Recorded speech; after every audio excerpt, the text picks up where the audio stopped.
doing 2 movies at the same time. Di ba yun? Hindi. Sa Skylight, under Star Cinema. Medyo sexy and balik dun sa feeling na no other woman.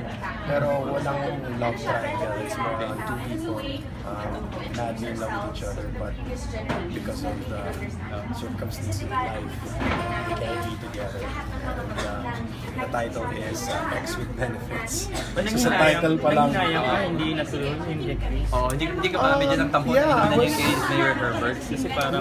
No. Kasi meron na sila nagkakaproblema sila kung sino mag-produce yata. So, Okay. we're still positive that it will still happen. We still want to work with each other very, very much. I spoke to Chris this morning. But hindi pa yata tama yung time. Hopefully matuloy. So dapat ang gawin sa legal. I think the plan is kami ni Ellen. Kasi yung last time nag-usap Eric, sabi mo makikipag-usap kayo ikaw sa Star Cinema. Hindi natuloy yung talks.